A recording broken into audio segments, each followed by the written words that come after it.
You know, if it's not about sports, I find it very hard to concentrate. What's up guys, Braden here, and today is Dead Stadiums number 12, and the subject is the RCA Dome, which was located in Indianapolis, Indiana. To tell the story of the RCA Dome, we need to first tell the story of the Colts franchise. Robert RCA had received the Colts franchise in a trade with former owner Carroll Rosenblum, and took over the team in 1972. At this time, the Colts played in Baltimore, Maryland. He immediately was not satisfied with the team's home venue, Memorial Stadium. They shared the venue with MLB's Baltimore Orioles, and RCA wanted the city to either upgrade Memorial or build the Colts their own stadium. As this argument continued to go on between RCA and the city of Baltimore, over in Indianapolis, the mayor at the time, William Hudnut, put together a task force to study the feasibility of building a stadium in order to lure an NFL team to the city, whether that be through relocation or league expansion. Funding was eventually approved, and construction began on what was then known as the Hoosier Dome on May 27, 1982. The city of Indianapolis no doubt wanted an NFL franchise, but also wanted to reinvent the city. The plan was to make it a great American city. So in addition to construction of the Hoosier Dome, the city decided to expand the nearby Indiana Convention Center. By combining the two projects into one, it allowed them to complete the objective of targeting two demographics of people at once: sports fans and tourists. Funding for the project came from both private grants and a $47 million municipal bond, paid for through a 1% tax on food and beverage in Marion County. The roof of the Hoosier Dome was similar to that of the Metrodome in Minneapolis, which I did a video on, by the way. Like the Metrodome, it was held up with air pressure. The roof had a height of 193 feet and weighed 514,505 pounds. The roof was made of Teflon-coated fiberglass on the outside and canvas on the inside, and it was first inflated just a little over a year after construction began in August of 1983.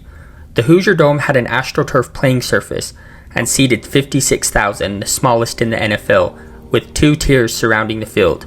It was completed in May of 1984 and cost $77.5 million total.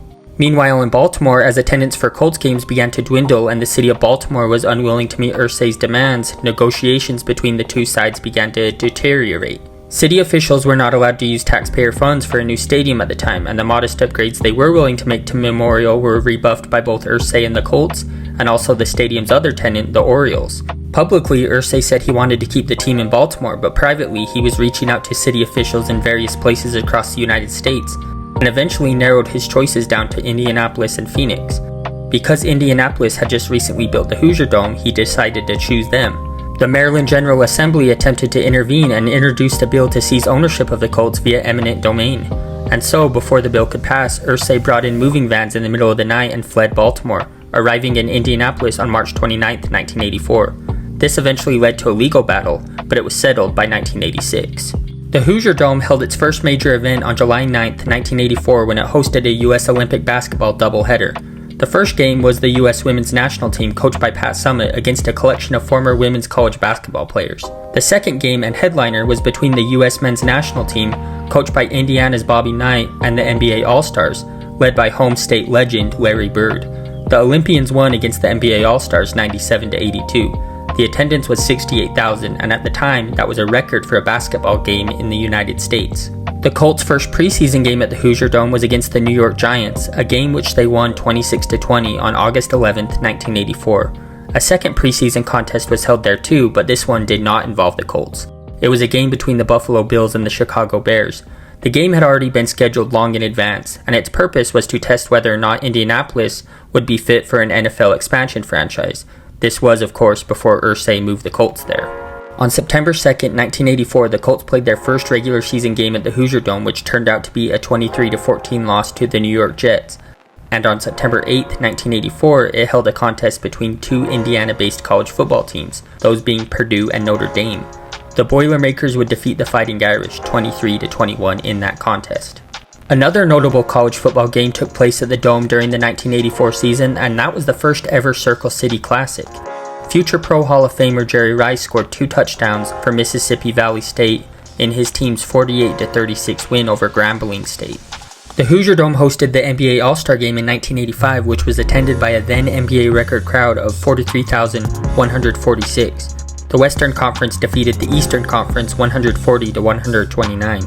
1987 saw the Dome host events for the Pan American Games as well as the closing ceremony. 1987 was also the year the NFL began hosting their annual combine at the Dome, and it was held every year there for the rest of its existence, from 1987 until 2008. The 1990 Boys and Girls Indiana High School Athletic Association basketball finals were held there too, with 41,000 people attending the boys final, a record for a high school basketball game.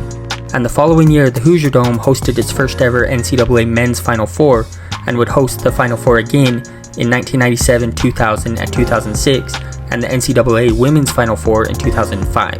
WrestleMania 8 was held at the Hoosier Dome on April 5, 1992, and drew a crowd of 62,167. Roddy Piper defended his Intercontinental title against Bret Hart, and WWF champion Ric Flair defended his title against Randy Savage. Hart would defeat Piper, and Savage would defeat Flair. In 1993, the Hoosier Dome hosted the Monster Truck Challenge, which featured popular monster trucks such as Bigfoot, Snakebite, and Barefoot. In 1994, the Hoosier Dome was renamed the RCA Dome when RCA, short for Radio Corporation of America, purchased the naming rights for $10 million at $1 million per year for 10 years, and it would later be renewed in 2004 for $1.3 million per year.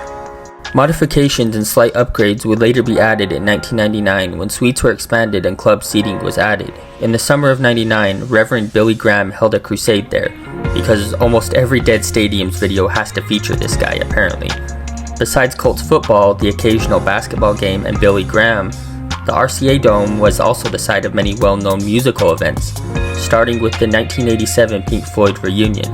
It would go on to host the Monsters of Rock Festival in 1988, which featured Metallica and Van Halen among others, and Farm Aid 4 in 1990, which featured Elton John, Guns N' Roses, and others. It would continue to host concerts throughout the 90s and early 2000s. January 16, 2000 was the first time the RCA Dome hosted an NFL playoff game, which was a 19-16 Colts loss to the Tennessee Titans. The 2000s would be when the Colts really started to see success inside the Dome, and a big reason for that was because of the hiring of Tony Dungy in 2002. Dungy's worst season as head coach of the Colts would be his first, when he finished 10-6. But the team, with their new coach and young quarterback Peyton Manning, would see much success at the RCA Dome in the early to mid-2000s. On December 26, 2004, Peyton Manning broke the single-season passing touchdown record at the RCA Dome with 49 touchdowns, which broke Dan Marino's previous record. Also in 2004, the PBR-built Ford Tough Series held an event at the RCA Dome. The eventual champion, Mike Lee, won that particular event with 261 points. The AstroTurf playing surface was replaced with field turf in 2005, and also in 2005, Tony Dungy won Coach of the Year after leading the Colts to a 14-2 regular season record. During that 2005 season, they only lost one regular season game at the RCA Dome. The Colts hosted playoff games at the Dome in 2000, 2004, 2005, 2006, twice in 2007, and 2008.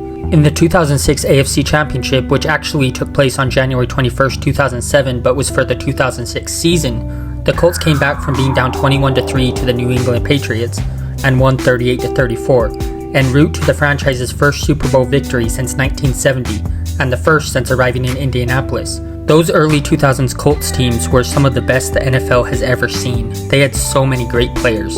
Of course, there was the leader of the team, Peyton Manning, but they also boasted talent such as wide receivers Reggie Wayne and Marvin Harrison, running backs Joseph Adai and Edgerrin James, tight end Dallas Clark, defensive ends Robert Mathis and Dwight Freeney, and many other key contributors in the early to mid-2000s. It's actually surprising they only got one Super Bowl victory out of it. By the mid-2000s, the city of Indianapolis wanted to expand the Indiana Convention Center again in order to increase tourism and boost the economy. The issue was one of the upper sections of the RCA Dome overhung the Indiana Convention Center on the west side, making it impossible to expand without having to tear down the dome. And so that's what the city decided to do. Construction began on a new stadium for the Colts in 2005, called Lucas Oil Stadium, and the RCA Dome was marked for implosion as soon as the new venue was completed and ready. The Colts' final game at the RCA Dome was on January 13, 2008, a loss to the San Diego Chargers by a score of 28-24 in the divisional round of the NFL playoffs. At the RCA Dome, the Colts were 4-3 all-time in the playoffs. On September 24, 2008, the roof was deflated, which only took a mere 35 minutes in total. The rest of the building wouldn't be imploded until months later on December 20th, 2008, officially making it a dead stadium. The implosion was featured on the second season of the National Geographic show Blowdown. You know, for a stadium that was mainly built for the purpose of getting an NFL team, it sure did have a lot more to it than just NFL football. From Final Fours to WrestleMania to monster truck events to freaking religious crusades, those four walls had seen a lot more than most venues, that's for sure.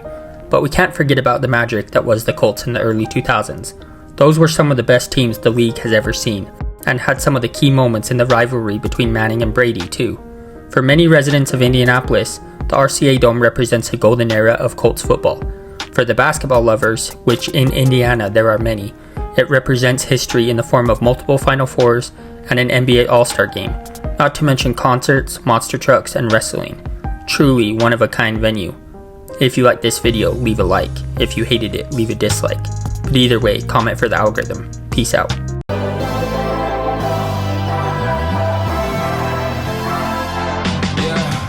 I can never ever find the right words, and there's no way this is real life. There's no telling you're the right girl, so I can only say that it feels right. It feels right, it feels right, yeah. I can only say that it feels right. It feels right, it feels right, yeah. I can only say that it feels right.